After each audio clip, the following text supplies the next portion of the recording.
Good evening, everyone. I'm Brian Crombie, and welcome to the Brian Crombie Hour on Saga 960. I'm endlessly fascinated by and curious about the world around us, business, politics, the arts, culture, development, social issues, and the people who are shaping the future. Every night, I dive into conversations with thought leaders, change makers, entrepreneurs, politicians, and everyday heroes to unpack the ideas and stories that matter. What's the future of our economy? How do we build stronger communities? What can we learn from music, theater, or the sports? How does policy shape real lives? What does leadership look like today? If it's relevant, interesting, and worth talking about, you'll hear about it here.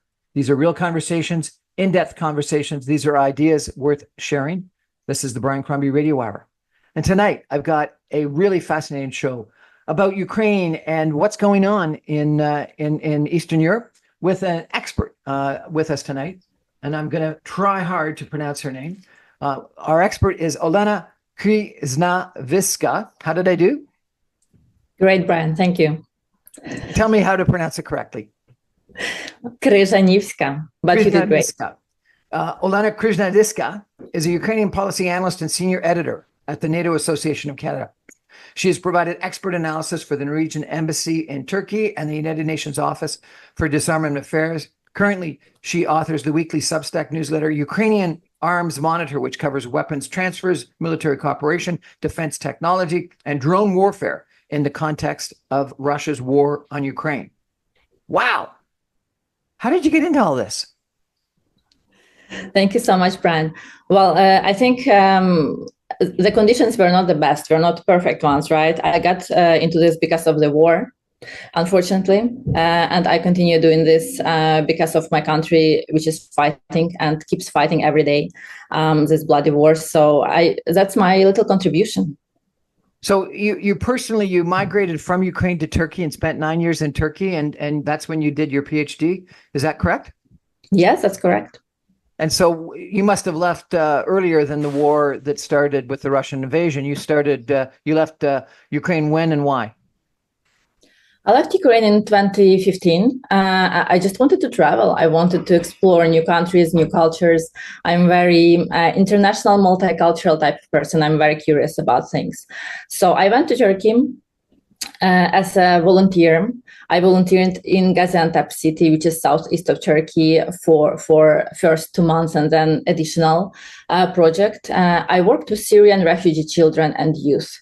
It was just the midst of a Syrian refugee crisis and the civil war in Syria. So many children and many people generally from Syria crossed the border and came to Gaziantep that hosted the largest number of Syrians over the years, approximately, 1 million, I believe. Me and my colleagues from European Volunteer Service worked with Syrian children, tried to help them. At the time, the response from Turkish government was not organized, and it's understandable because it was just a mess. So many people around. Now the procedures are in place, so they go to schools. At the time, they were not going to schools, and we worked with them. We tried to teach them some English, some languages, but it was a great experience. After that, I got the scholarship from the Turkish government and stayed for my PhD, which lasted, I think, 7 years. It was quite a long time. I did work at the Embassy of Norway in Ankara, at the immigration department. So I was very lucky to get that as well. Turkey is a hub for many things, for immigration as well. So many migrants from Ukraine, from Middle East, from Syria, now from Russia as well. So it was a great experience, and always remembering Turkey. Yeah. And then what brought you to Canada and the NATO Association? I'm in Canada for less than a year now. At some point I realized that I finished my studies in Turkey. My job was also stopped. I stopped my professional development at some point because of the nature of the job, of the embassy jobs in general. You cannot really progress as much as you want. So just making the decision for my future of my family and my husband, we just decided to move to Canada, which is like an embodiment of American dream, but maybe even better. right? There are so many opportunities and Yeah, great I think it's a people. lot better than the American dream. No question. Canada. Definitely. I love it being here. And what is the NATO Association of Canada? It's actually a very interesting organization as a charitable NGO.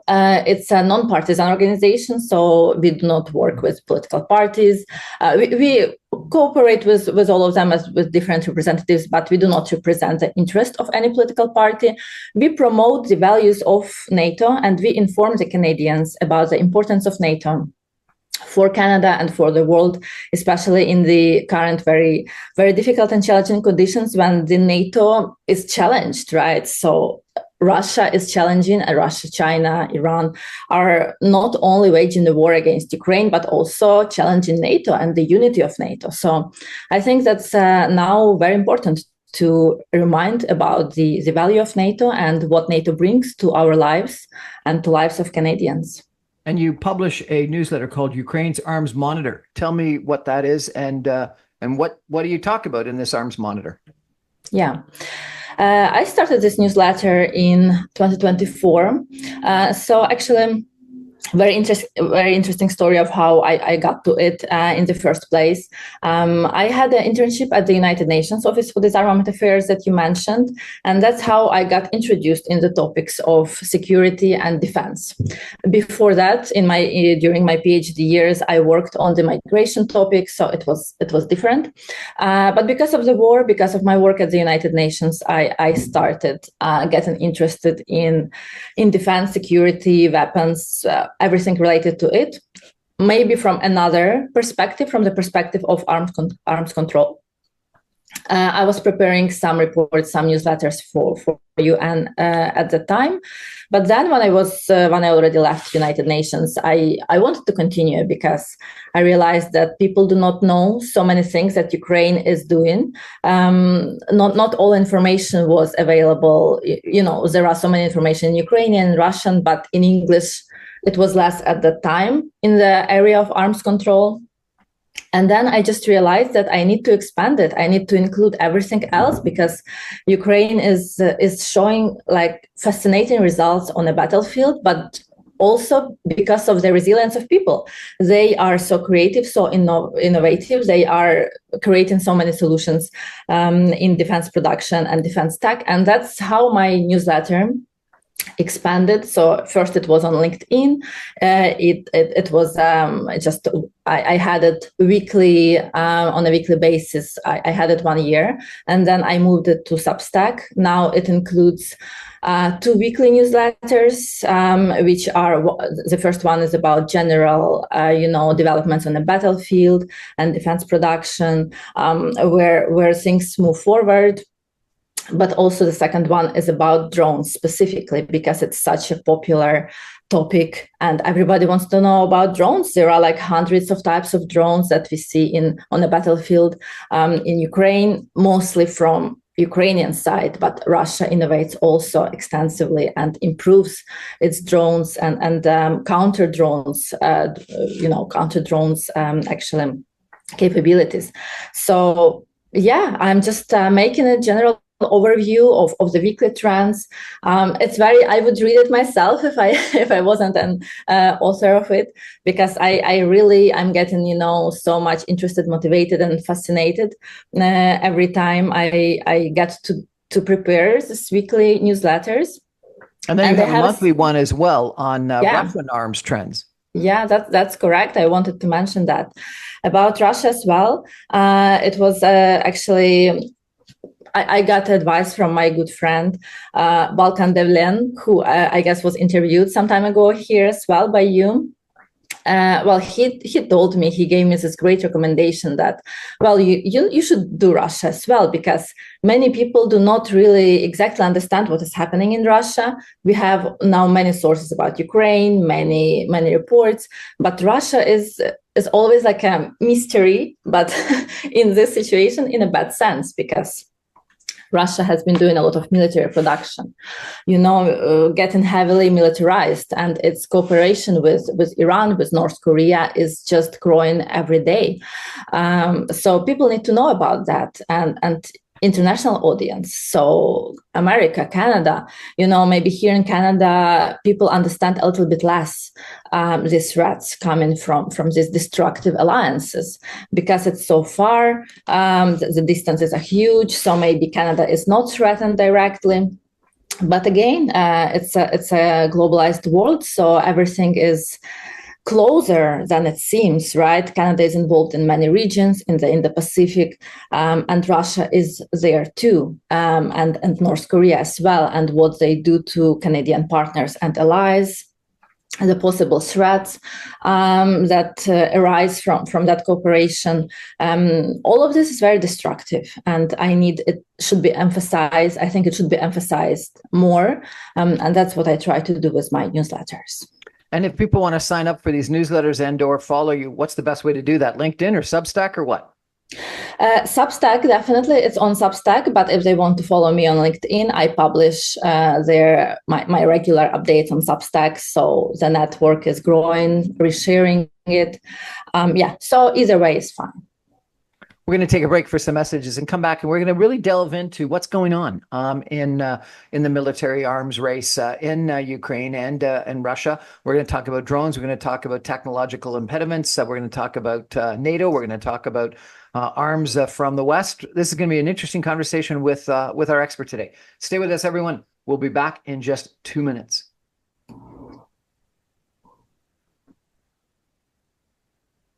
Well, welcome back, everyone, to the Brian Crombie Radio Hour. I've got Olena Kryzhanivska with us today. She is a defense analyst. She publishes something called Ukraine's Arms Monitor newsletter. She is a PhD expert in immigration and dislocation and what's been going on in Eastern Europe and the Middle East in regards to refugees and how they get dislocated and integrated into societies. And so that'll be an interesting conversation. But right now, she's really focused on what's going on with the Russian invasion of Ukraine and drones and arms, and both on the Ukrainian side as well as the Russian side. And she publishes 2 weekly newsletters and 1 monthly newsletter on this topic. And so it's a real honor to have her with us. She's got 3 degrees, a bachelor's and a master's in political science, and then a PhD as well. And she's worked in Kyiv, in Turkey, and now in Canada. So you've really got quite a broad experience. Olena, thank you so much for sharing your expertise with us. So let me ask you, what's the biggest technological challenge facing Ukraine from an arms standpoint today?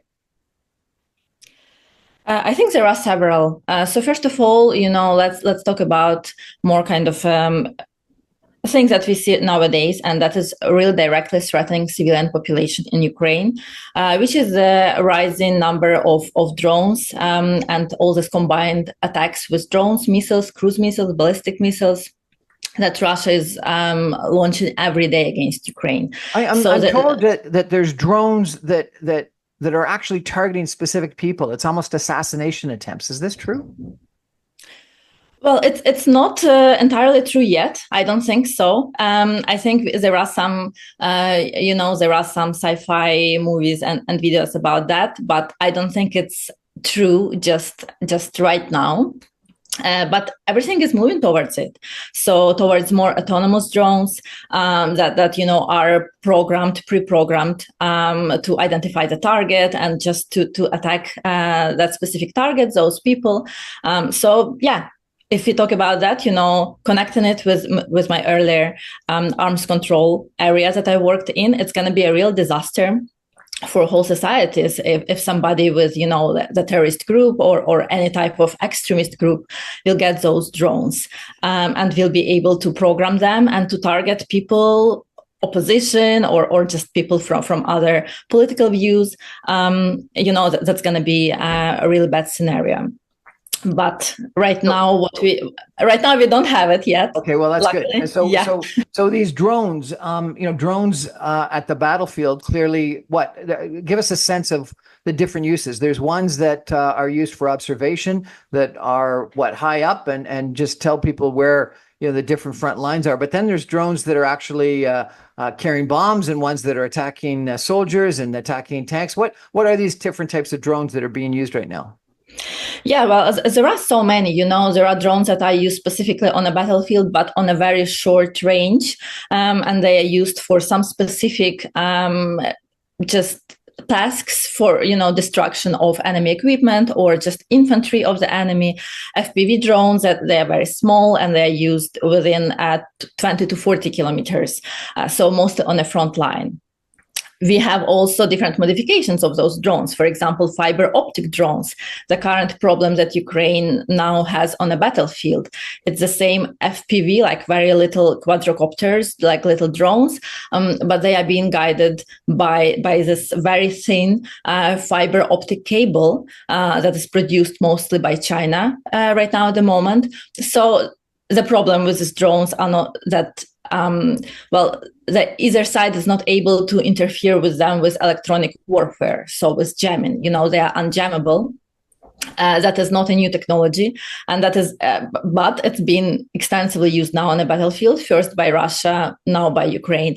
Hold it. So these drones are actually attached by fiber optic cable in what? 20 kilometers of fiber optic cable? 20 kilometers, 40 kilometers. That's correct. Yeah. That's a lot of fiber optic cable. That's a lot. And, the pollution from this cable that is now covers the fields of Ukraine, the forests of Ukraine is just incredible, unbelievable, because definitely the fiber optic drones are being used in mass, both by Russia and by Ukraine. So you can imagine somebody needs to go and clean. Sometimes I just get entangled in other fiber optic cables that are already there, so without the drones. And that's how, the only way how to disable them is to physically cut the cable or just to destroy the drone with a automatic rifle, with a machine gun, just to destroy them physically. So, but yeah, the other side is what you mentioned exactly. Imagine it's like fields of fiber optic cable that there are so many photos right now. So it's a very dangerous trend indeed. But if you want to go in detail into other types of drones, that's correct. We have reconnaissance drones that are collecting all the information about the enemy, about the movement, right? They are being used by Russia, by Ukraine for either side. But then we have those strike drones strike drones that are targeting specifically, not only targeting, but they are also, their goal is to terrorize the civilian population. Like Shahed drones that Russia is using right now in large numbers, so hundreds a night of Shahed drones that are, Shahed is a generic name. First of all, they were created by Iranians, and Russia bought the source code, all the rights for production, and Russia is able to produce. Russia now produces at least 170 of those drones a day. So imagine they can launch very large silos of those drones. If not every single night, at least with some frequency, and it is very, very dangerous for Ukrainian civilians. They have very distinct noise, so you can realize when a drone, flies over you. So they sound like a motorbike or like a lawnmower. There are different analogies to that, but interestingly, that sound was added intentionally to create that psychological effect and to terrorize the civilian population. So that's what Russia is doing right now, because the front lines stalled. So they are not moving that much. There have been different attempts to advance on the battlefield by Russians in different regions. They have been amassing troops in the Sumy region, on the northeast of Ukraine, also in Dnipropetrovsk region. But there are no movements very significant yet. So instead, they are trying to use a psychological warfare to terrorize civilians and to create the state of panic. So finally, Ukraine would need to surrender or accept all those conditions which are very unfavorable for Ukraine and basically means a surrender.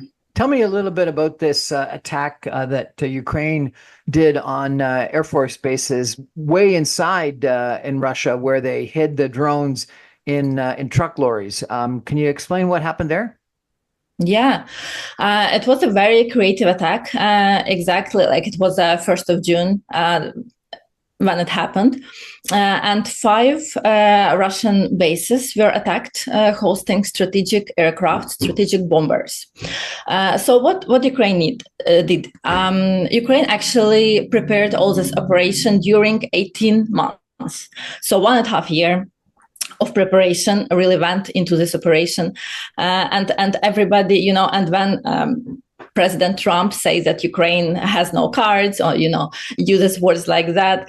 At that very moment, President Zelensky knew that this operation was ongoing and it's going to happen. So it's very interesting to realize that many people, in the United States and Europe probably do not know about all these operations that have been planned in Ukraine. And been planned for years, for many, many months. So what exactly happened is that Ukrainian SBU, Security Service of Ukraine, very creatively smuggled, during all this, like 1.5 year, smuggled some trucks, and then some specific boxes, some special actually boxes, large wooden boxes, with those FPV, very little FPV drones that are able to operate within a very short range. So those were not deep strike drones that are flying, kilometers, like 1,000 kilometers from Ukraine. Those were very small FPV drones. They were smuggled into Russia. In trucks. So the drivers of the trucks were actually Russians. They didn't know about that. And they were remotely controlled by operators in Ukraine. And at some given moment, the boxes, the trucks opened, and the swarms of those very little drones that were carrying explosive payloads, they just were let out, and they destroyed some of Russia's strategic aircraft. Actually, a very large number. The confirmed number is 22 of those bombers either destroyed or damaged. Ukraine even says about 44 aircraft, which is a large number, but I don't think that open sources are able to verify those numbers, independently. It's not very easy. So from 20 to 40 bombers were destroyed as a result of that operation, which is a very, very serious blow for Russia. It's a very serious hit. And at the same night, Russia launched a very large attack against Ukraine as well. But what they had to do actually is to look better and to control better what is happening on their own territory, because 4 of their strategic air bases were attacked on that night, and they realized too late that it was happening. So yes, Ukraine is also creative. It's also very strategic. It plans in advance. And I think many more operations are currently ongoing and in planning, and hopefully we will see some of them. I think many people were surprised that Ukraine would have had such great intelligence about these air bases, where the planes were, how they were configured, or were these drones autonomous such that they could find the planes and attack them without guidance from intelligence or Ukraine? Well, I think it's a combination of factors. Ukraine has a wide network of contacts inside of Russia, the same as Russia has inside of Ukraine. Ukraine has those contacts in Russia. So it's a combination. Yeah, it's a combination of that and probably some support from allies. We do not know. There were no announcements about. There were no kind of nobody admit to that. So yeah, it was regarded as solely the operation of Security Service of Ukraine. Perhaps there was some assistance, but we don't know about that for sure. And what about this radio communication? If they're able to jam at the front line, how did these drones get controlled from thousands of kilometers away? Well, there are some technological details that I cannot really get into that, but it's all possible. And what Ukraine is moving right now, and Russia as well, are the more autonomous use of drones. So just that machine vision when the pilots can guide the drone up to certain point, and then the drone goes by pre-planned route to target some specific areas of the bombers of that target.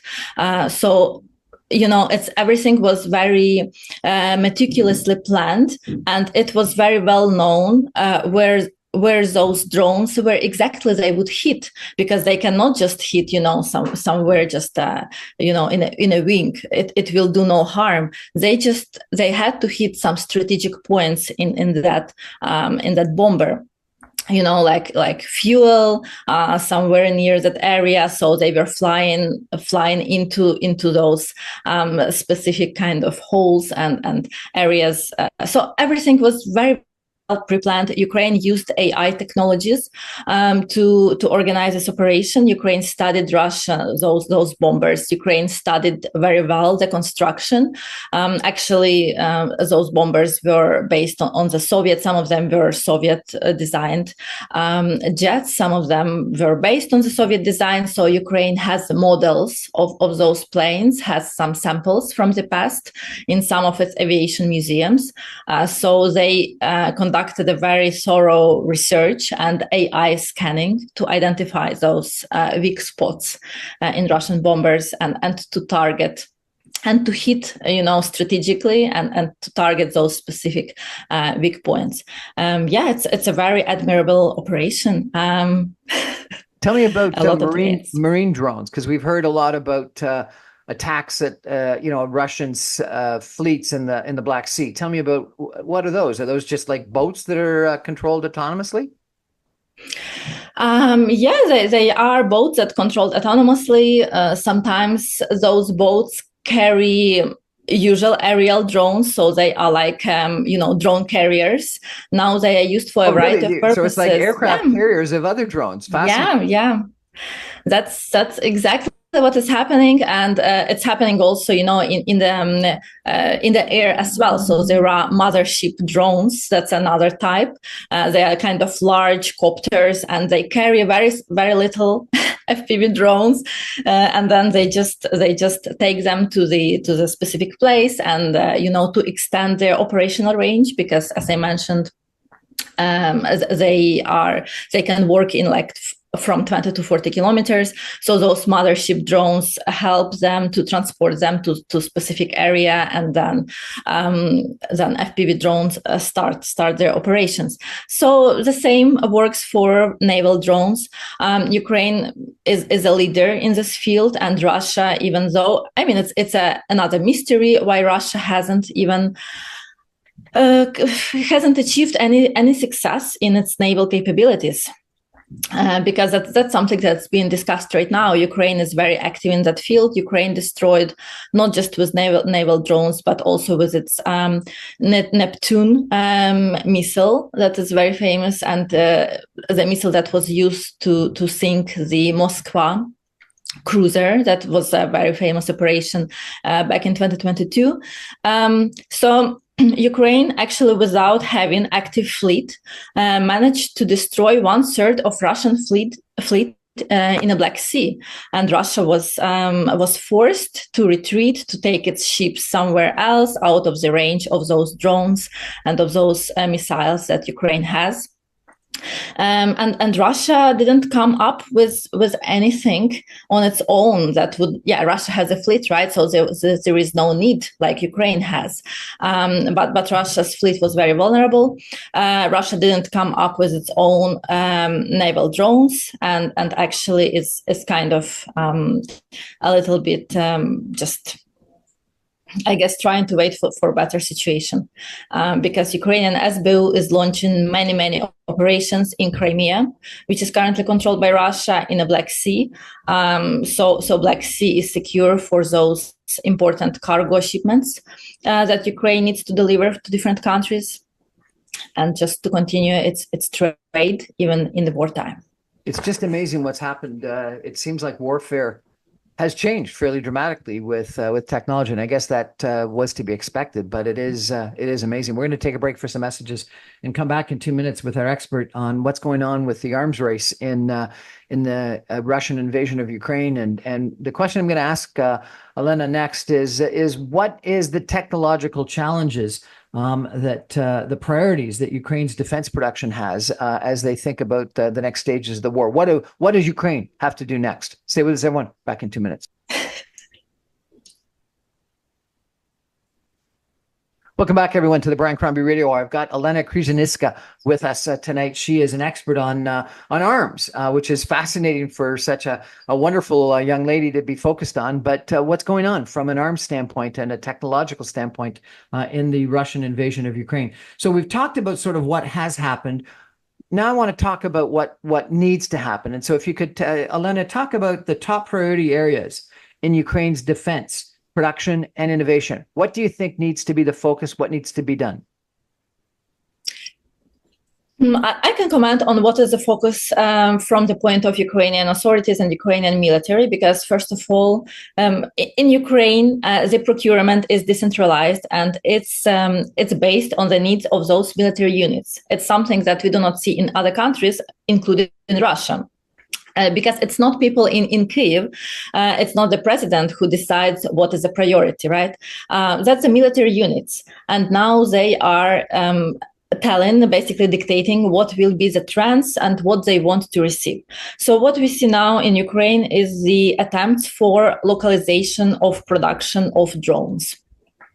Actually, it's very hard to achieve because many components for those unmanned systems are imported mostly from China. Russia also imports components from China, from different countries as well. For example, Israel. Israel makes very good defense technology in general, but for example, cameras for drones. But Ukraine tries to localize its production. It's hard, and it can be a little bit more expensive, maybe for a time being. But it is a very important trend, and it is what other countries also need to aim at, because we do not know what's going to happen in our relations with China in the future, right? China is a very unpredictable partner. And China is a direct partner of Russia. So China helps a lot to Russia and to Russia's mil tech to sustain this war, to keep going, to circumvent sanctions, to import some of those critical components. So actually, Ukraine really tries to get rid of China in that defense production. And that's the main focus. But in terms of technologies, also I need to mention that dependency on the United States and other countries. So United States, first of all. We've heard about missiles. We've heard about ballistic missiles. We've heard about Patriot systems. Tell me about those. Ukraine desperately needs Patriot systems. That's we know for sure. And, all the attempts of Ukrainian President Zelensky and Ukrainian government are to keep those, somehow like to keep those relations with the United States going on and being productive, even though it's very challenging under the President Trump administration. But it's important to keep those patriots coming in because Ukraine really needs them, and Ukraine now doesn't have that many alternatives, especially against ballistic attacks. There are some European air defense systems that are efficient against cruise missiles. So cruise missiles are being shot down like almost 100% of them. But the ballistic missiles, that's actually the point where Ukraine really needs support. Currently, I believe only Italian, French air defense system, SAMP-T, and Patriots that Ukraine has. So, only these two systems are efficient against ballistic missiles. Ukraine can start the production because Ukraine tries to produce everything on its own inside of Ukraine or maybe in partner countries. Currently, it's launching defense production projects in Europe, for example, in the UK and in Denmark, other countries as well. Maybe Canada will be also on that list. I think there are some negotiations as well. But Ukraine is not able to produce to create those anti-ballistic missile air defense systems. It's a very high-level technology. A lot of resources are needed. A lot of time is needed. If it's in Ukraine, it will be very dangerous because Russia hits exactly all those places, all those production sites that Ukraine has. So it's dangerous, to scale up the production. All the production is moving underground right now. So all those drone producers, many of them have the facilities underground because it's very dangerous to have, just open facilities.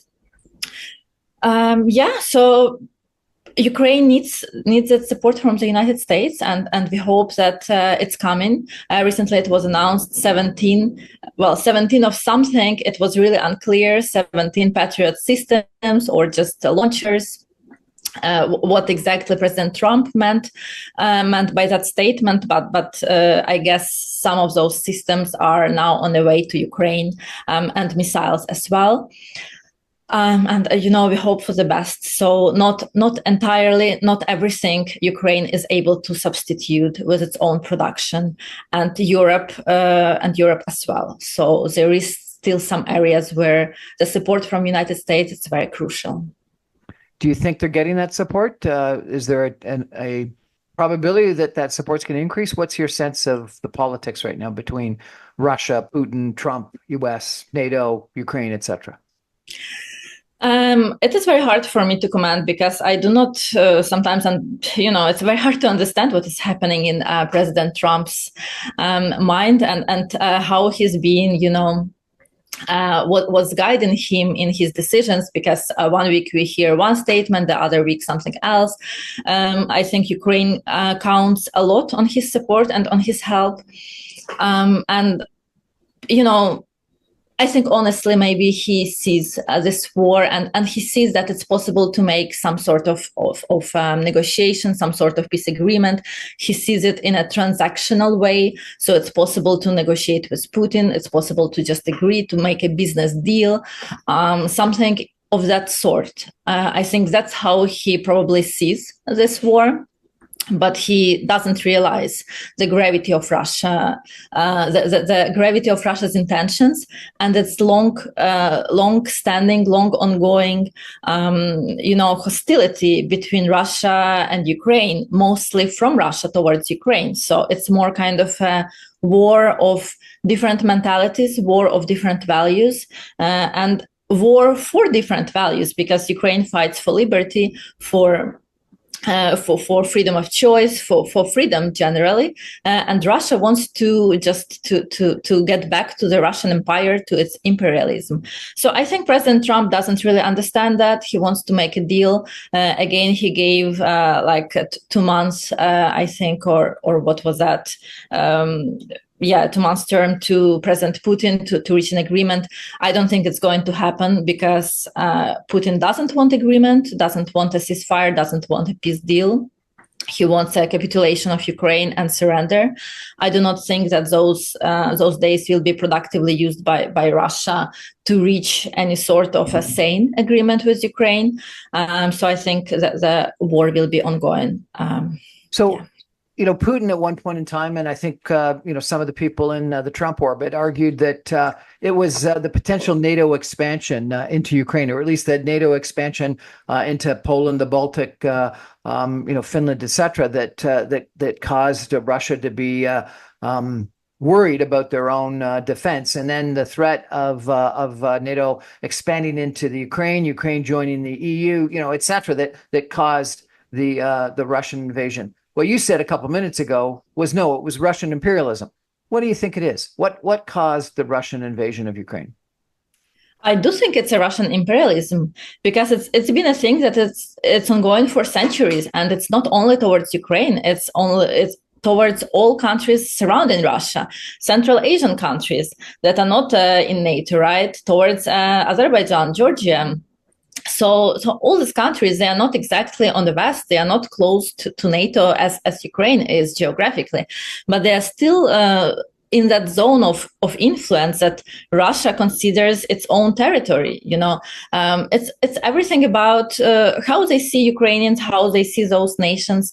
In the Soviet Union, there was no difference of nations. There was no rights for language, for culture. It was a dominant Russian culture, dominant Russian language that we all had to learn. Well, I was lucky. I was born already in independent Ukraine, but my parents, they all had to speak Russian, and it was mandatory. So it's about, just restoring that world order that Putin wants to have. For him, the collapse of Soviet Union was the largest tragedy, according to his own words. So he wants to get back to that. So, NATO or not NATO, of course, Russia always plays kind of a victim of somebody else's aggression, and it's always on defensive. So it's always, just defending. But it's all incorrect. It's offensive. It's offensive country. It's aggressive country. Also Russia perhaps doesn't understand, and many Russian people, I think, in the Russian society do not understand that there are, people in different countries might want different things. They do not want to be associated with Russia anymore. They want to be associated with the European Union or NATO or the West. They have different values. They have different plans for their future. They don't want to be the part of that regime as before. That's something that they cannot just let happen. They need to be part of it. That's how they see their involvement in Ukraine, unfortunately.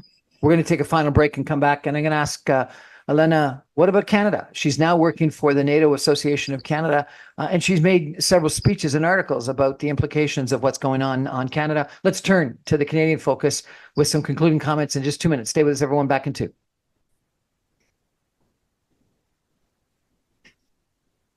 Welcome back, everyone, to the Brian Crombie Radio Hour. I've got Olena Kryzhanivska with us tonight. She is a defense analyst. She works with the NATO Association of Canada. We've been talking a lot about Ukraine and Russia, but let's talk about Canada for a minute, if we could, just before the end of the show. You wrote and you spoke about something that you described as 3 Russian threats and how Canada can prepare for them. What are the 3 Russian threats that Canada needs to prepare for, please? Okay. First, Arctic, right? Canada is an Arctic nation, but so is Russia, and China also recently became an Arctic nation according to its own announcement. So Russia and China are really partnering very close to organize the military drills in the Arctic, to create some sort of transportation corridor. Also, Russia invests very heavily in its military bases all around. In different regions as well, all around Russia, in different parts of the world, but in the Arctic in particular. So since the invasion of Ukraine in 2014, the invasion of Crimea, Russia has been investing in its Arctic bases and just, rebuilding and it's just reviving them. So for what purposes? United States and Canada should really take it into consideration for their future planning. According to my knowledge, Canada doesn't really have many capabilities in the Arctic, or maybe sufficient capabilities. I know that the government is working on it. There is a new defense spending plan. There are new strategies. It's very important to focus on that and to see that Russia is a real threat. The second challenge is in the Pacific. As I mentioned, in the Pacific is very important for Canada, right? There are many important partners there: Japan, South Korea, and what Russia does in the Pacific and its partnership with North Korea. And again, we are getting back to the drone warfare, because North Korea is now directly involved on the battlefield from the Russian side. So it learns about drones. And one of its goals actually is to learn about drone warfare. It opened the drone production facility. And all of this is directly threatening the region, the stability in the region. It's important, Canada, it's important not to become isolated in our foreign policy, and just to say, okay, we are far from Russia, we are far from Ukraine, so we can support as much as we can, but it's not really our conflict, because it has the potential, this war has the potential to become a world war, right? A confrontation between the we're darn close with yeah, I think with so. Eastern Europe, the Middle East, and the risk of Taiwan. Yeah. So what's the third risk?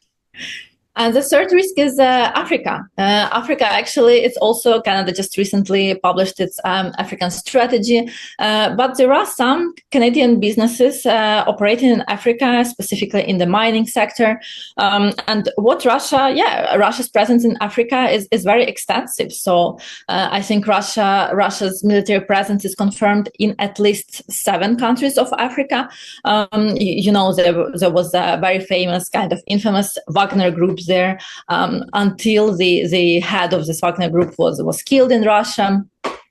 But now that group kind of rebranded, and it exists under a different name, African Corps. It's very active. It supports different military juntas, different regimes in African countries, and really undermining the security and stability. So for international companies to conduct their business in those countries, it's going to be very, very challenging and very dangerous from even physically, but also from the financial perspective.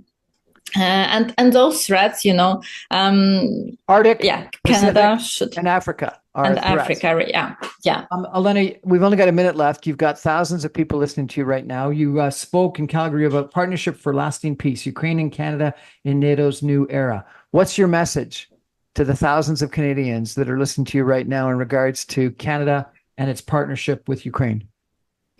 First of all, thanks so much to everybody for supporting Ukraine. And thank you so much, Brian, for giving Ukrainians multiple times the opportunity to speak to you and to your listeners. Secondly, we need to be really, as Canadians, we need to be really focused on what is happening in the world, on what is happening in this war. And need to see Russia seriously and its destructive partnerships, because it threatens not just Ukraine, it threatens all democratic world and Canada as well. That's our show for tonight, everybody. Olena, thank you so much for joining us. I really appreciate you telling us about the details about what's happened with really the conduct of war, because I do think that particularly as we ramp up our spending in Canada, as we face these threats from Russia that you've described, potential issues in the Pacific, but also very importantly, support for our ally and friend Ukraine. We need to be mindful that war has changed. It's no longer the war that we remember or hear about or read about or watch in videos. It's a very different technological war today, and we need to be mindful of that, both in what we supply to Ukraine and what we manufacture for ourselves and prepare for ourselves. This has been a fascinating conversation. I am a frequent reader of your LinkedIn posts, and I'm now going to have to subscribe to your Substack because I really enjoy your writing. And thank you very much for coming on our show. Thank you so much, Brian. Thank you for inviting. That's our show for tonight, everybody. Thank you for joining us. I remind you, I'm on every Monday through Friday at 6 o'clock on 960 AM. You can get all of my commentary and interviews on my website, briancrombie.com, on my YouTube channel, Brian Crombie, and on social media. Thanks. Good night.